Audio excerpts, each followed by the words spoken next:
So today we're going to be doing 16.2, which is angles and angle measure. So something you're going to learn about in the unit circle, we're going to kind of touch on it today, is standard position of an angle. So standard position of an angle is such that its vertex is at the origin and its initial side is along the positive x-axis. So something important that you need to know about this particular topic is the initial side of the angle is always going to be the positive portion of the x-axis. Okay, the initial side never moves, it's stationary. The terminal side is the one that swings, okay? So if you think about a clock, the terminal side is like the hands moving along the clock, and then the initial side is just the spot that stays the same, and everything else, the angle opens up from there, okay, whether open clockwise or counterclockwise. Coterminal angles are angles in the standard position that have the same terminal side. So that essentially means if I was standing here, okay, I haven't rotated at all, so I'm at 0 degrees, okay? But if I went 360 degrees all the way around, did I change spots that I'm in? No. So that would be coterminal. So 0 and 360 are the most common coterminal ones that you guys know of, but there's infinitely many of those. Now, if I did 2 full rotations, so that would be 720 degrees, am I still in the same position? Yes. So that's what a coterminal angle means. Angles that open up to the same spot that are different angles. All right. So standard position. Like I said, initial side never moves. Terminal side can move both directions. That creates the measure of the angle with the initial side. So the measure of an angle is positive when you rotate counterclockwise and negative when you rotate clockwise. So I don't know if you remember in geometry when you do rotations, we always go counterclockwise unless otherwise stated. It's the same idea. Counterclockwise is the default. Clockwise means the angle measure is negative, okay? So depending on what the sign is of the angle you're opening up to is what direction you turn. All right, so we're going to sketch some angles. Now keep in mind these are sketches, so they don't need to be exact. Of course, I don't know exactly where 360 degrees or 36 degrees is without a protractor, but keep in mind this is just a sketch. So we're not expecting you to do it perfectly, just sketch it in the right quadrant, essentially. So I know that this is 0 degrees. This is 90, right? This would be what? 180. And this is 360 all the way around, but between that is 270. 270 is if I open up 90 plus 180. All right, so that's how you're always going to label these, okay? Now 36 is between what two angle measures? 0 and 90. Remember, we start at our initial side, and we open up from that side to the angle measure. Now 36 is approximately in the middle, exact middle of 0 and 90, right? Exact middle would be about 45, so it's a little bit less than the middle. So you want to open up to just a little bit of less than the middle. Once you create that, you're going to draw from the center, from the origin out, your initial side. Your final side. This is a 36-degree angle that you just created and opened. Okay, approximately, of course. So the angle that we're talking about that is that measure of 36 is the angle that's created between the initial side and the side I'm opening up with. Now, there's 2 letter C's. I know that's just a typo. We're going to do this bottom one first. With positive angles, see how we went counterclockwise? If you're unsure about which way the clock goes, I have one right here. See how we opened counterclockwise for this angle from the initial side? This time it's negative, so we're going to be moving clockwise. Clockwise is this way. So here's my initial side. I'm going to be opening 150 degrees clockwise. So I'm going to go past the 90, right? Am I going to go all the way 180? No, I'm going to stop before that because 150 is less than that. Once you open that up, you're going to draw your terminal side, and that is 150 degrees opening, but it's negative because I went in the clockwise direction. Everybody see how we got that? Okay. Next one. Negative 315. Am I going to be going clockwise or counterclockwise? Clockwise. Clockwise. So I'm going to go 90. I'm going to go 180. I'm going to go 270. But am I going to go all the way to 360? No. I'm going to go halfway. And then I can draw my final side. And if you want to draw in your initial side, that's the same thing right here.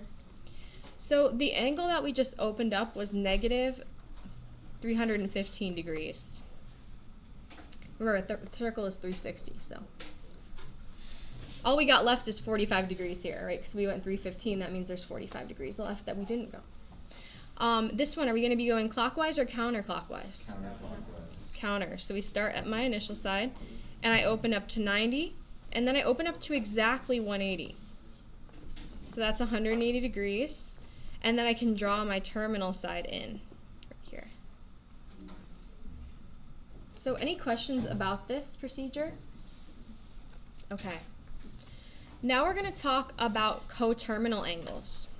So coterminal angles are angles that essentially land in the same spot, whether they be negative or positive, and you can find them by adding and subtracting multiples or increments of 360. So that's essentially just means that if I had an angle of 45 degrees, that's the same thing as doing 45 plus 360. It'll land me in the same spot. So if I wanted to go 45 degrees, I could go all the way around in a circle, then go to 45, and it lands me in the same spot. I could also go negative. I could go the other direction around. So you can also subtract and add increments of 360 to find a coterminal angle. So do you see how these two angles right here are coterminal? I could go negative 225 degrees or positive 135, and it lands me at the same terminal side. Everybody see that? That's the idea of what coterminal angles are. Okay, there's a mathematical, algebraic way to do it, and then there's a visual way to see it as well. So what we're going to do here is we're going to try to do the visual way. Now keep in mind with the visual, we are just approximating on the graph, so it's not going to be exact, but it gives you a general idea of what it's going to look like. So what we're going to do is we're going to go ahead and graph all of these out so we can determine which of these is not coterminal, meaning which one doesn't land on the same terminal side when I sketch it. So for the first one, we're going to go 300. So I'm going to be going counterclockwise 300 degrees. So that's 90, 180, 270. And then from 270, I need to go 30 more degrees. So somewhere about here. Maybe a little more. It's hard to kind of estimate. And then I'm going to draw in my terminal side. So this would be 300 degrees. I'm going to do that one in this turquoise color so you know which is which. I'm going to do this one in this tan color, negative 60. So with negative 60, you probably can see it. If we start at the same initial side, which direction are we going with negative 60? Clockwise. Clockwise. So if I go clockwise 60 degrees, isn't it going to land at the same exact spot? Negative 60 and 300, of course, are coterminal because it fills in the portion of the circle we didn't fill in. You guys see that? So this one here is coterminal. So far, everything is coterminal. Now, positive 60 degrees. Which direction would I go? Counterclockwise 60 degrees. That lands me here. Is that the same as the other angle measure? No. Is this one coterminal with the others? No. So for this reason, this one would be the answer, right? I think it wants the one that's not coterminal, right? Yeah. So the answer would be C. But for sake of understanding, I also want to graph this one too. So what you're going to notice is 420 is bigger than 360, so it's actually going to go all the way around and keep going. So negative 420, if I take 420 and subtract 360 from it, it's like going 360 with an additional 60 degrees after that. So I would go clockwise, I would go around all the way 360, and then I would keep going 60 more degrees. So see how negative 420 lands us in the same spot still? So that's the idea with that one. So you could have like an angle like 1,200, like a huge one. It would just keep swirling around until it finally went over the 360, whatever it has left over with the multiples of 360. That's how much further it goes. I know it's kind of weird to think about, but I feel like it's one of those things that just takes time to understand. So this one says which angles are coterminal. So we're going to identify which ones are. Now you can do this with the visual drawing just like we did in part above here, A. But I'm going to do it algebraically and show you the way you can do it algebraically so you see both. So what you can do is add and subtract increments of 360.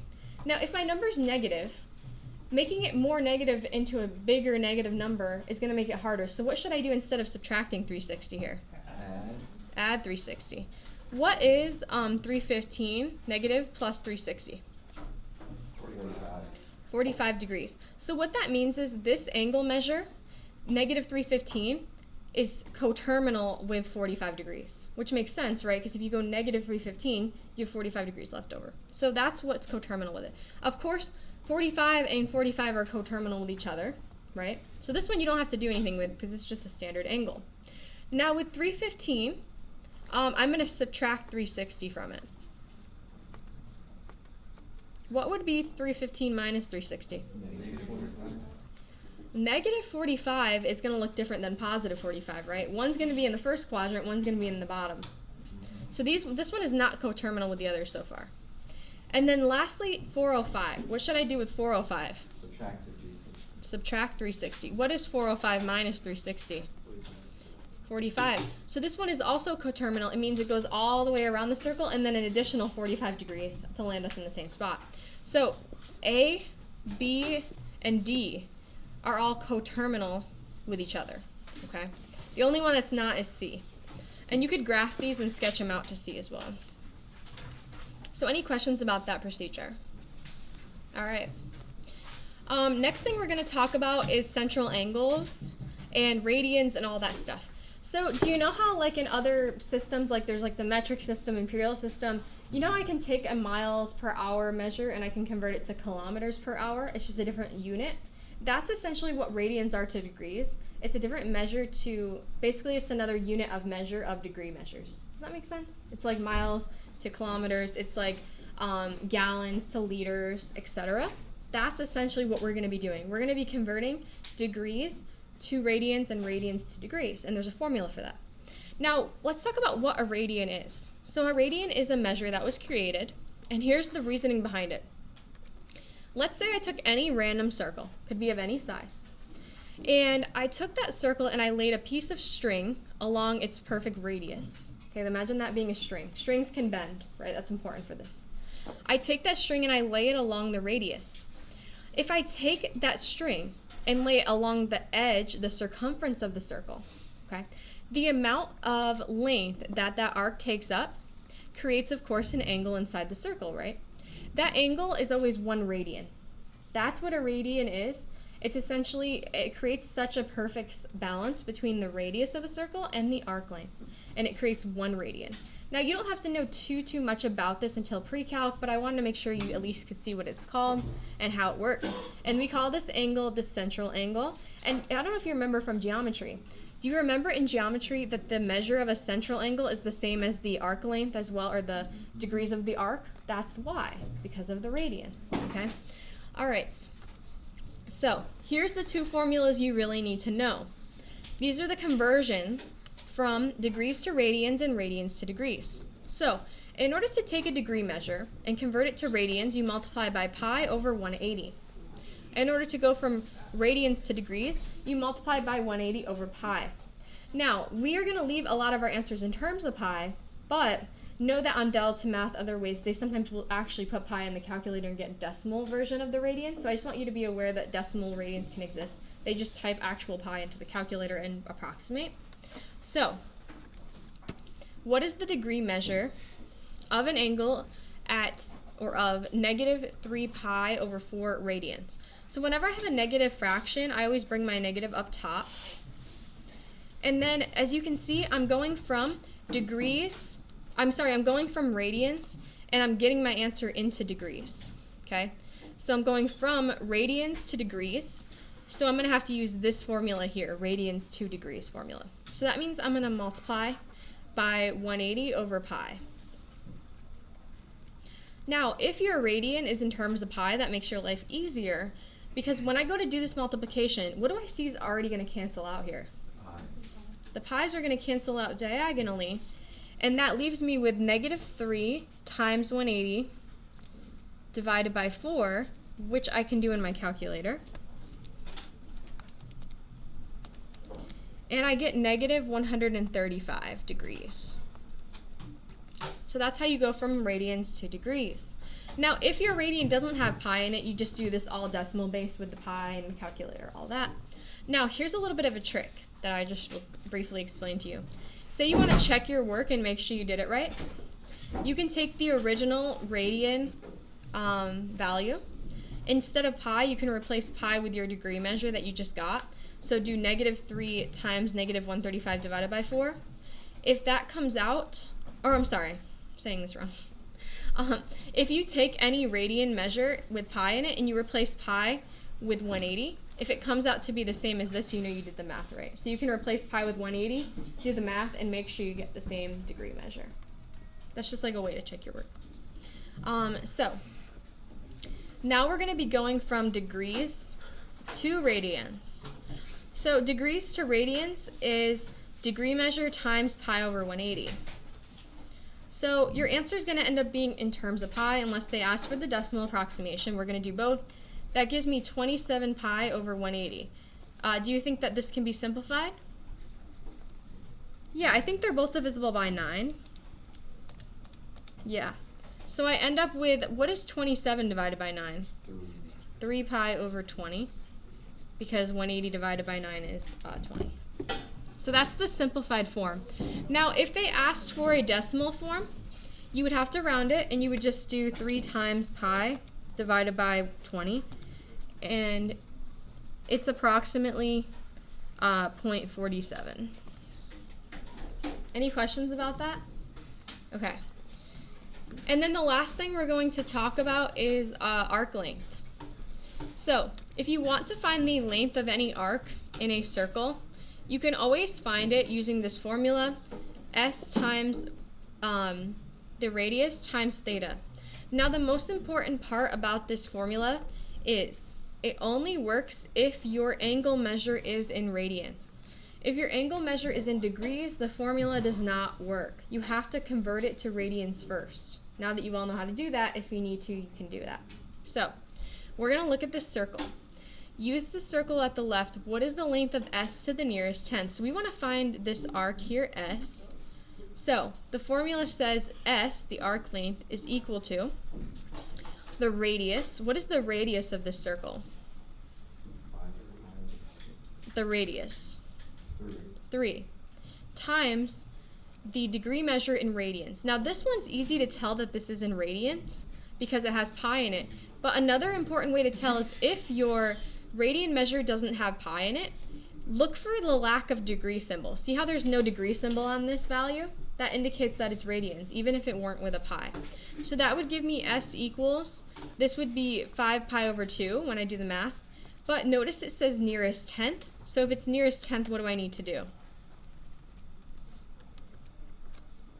How can I go from this to nearest tenth? Yeah, actually do it in the calculator. 5 times pi divided by 2. And you should get about 7.9. And this is in radians. When you get this answer, it's in radians, okay?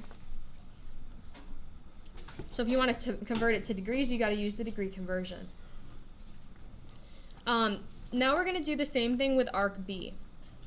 So B, the arc length, is equal to, did the radius of the circle change here? No, it's the same circle, same radius. But what did change? Yeah, the arc, the angle, right, that creates the arc. The angle is different because we're looking at it from a different perspective, different arc. That's going to give me B equals 2 pi, which gives me approximately, I think 6.3 maybe? Yeah, 6.3 radians. So, do I have any questions about that? Okay. So, just like you were